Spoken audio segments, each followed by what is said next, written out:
So hi everyone, just thought I'd bring you outside for a second and have my video a little more, alternative to the death by PowerPoint that I'm hoping that we're not going through at the moment.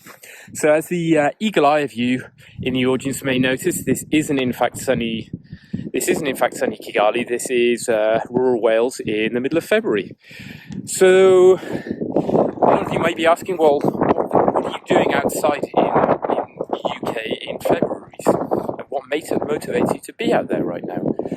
Well, could it be because I've had enough of being behind the computer all day? Could it be because I'm walking my dogs? Or is it because I'm also actually observing some of the wild horses which are going behind me in the fields as part of a citizen science project?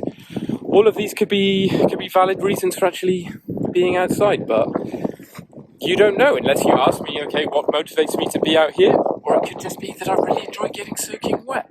But this is something where we're at the moment with kind of crowdsourcing projects and citizen science in general, including 1,000 Farms and things like the Digital Innovations Initiative. Is we have so much research which is really going on behind citizen science and these approaches, but we don't really understand what kind of motivates people to participate in these projects, right? In terms of, why would someone actually want to be involved in 1,000 Farms? There are many reasons that we can think of, and some have been suggested, but this is quite an under-researched area within these novel approaches. So I think that's something going forward in terms of the sustainability of 1,000 Farms and any offshoots that come from it is, okay, how can we engage people to start with? How can we motivate them to be involved for the longer terms? And then what sort of incentives might actually be needed for all of them to actually ensure that different individuals are motivated long term, and actually that we could get a constant flow of data, or a constant and sustainable flow of data that doesn't just end as soon as maybe some financial incentives or some other tangible incentives end, which could happen with projects.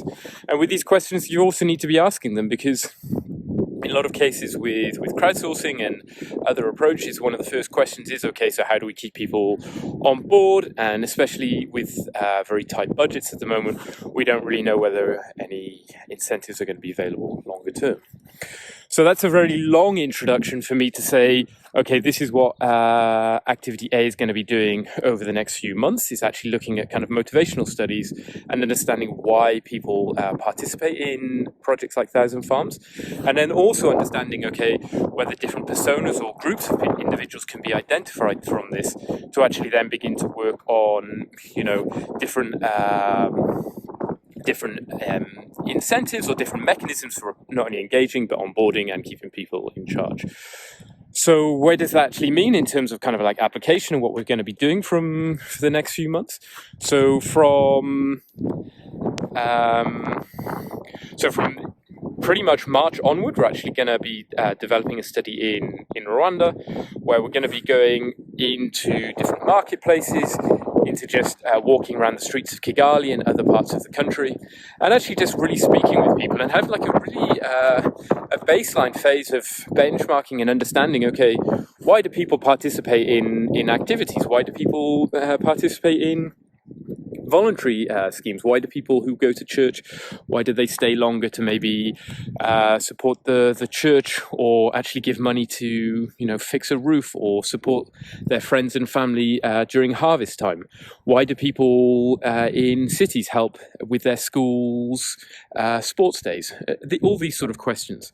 So with this understanding, we can really start looking into what are different areas where people are being asked to participate, and what motivates them to participate in different activities. And on top of this, beyond this benchmarking exercise, we'll also start doing some role playing with different groups once we've done this and understand what different motivations are actually there. So with this role playing activity, we can actually start generating outputs that are actually looking along the lines of motivations, the incentives behind them, and then with this, we can use this information to actually then start understanding, okay, can we bring different incentive structures, including kind of like financial, knowledge base, or more intrinsic incentives to actually engage with people and understand, based upon these personas that we're developing, what incentives could actually work. So that's pretty much what we're going to be doing with this motivation incentive. So that's kind of work being developed by Anna, Stefan, and myself with a colleague of mine in Rwanda, and we hope to expect to move this to Uganda, Nigeria with Bella Tikan, and also into Guatemala. Obviously, Guatemala isn't part of 1,000 Farms, but a part of another project. So yeah, that's pretty much it. So yeah, what motivates me to be outside in this terrible weather? Honestly, I don't know anymore. So yeah, hopefully it's now sunny and I'm back in Kigali when you see me. So bye.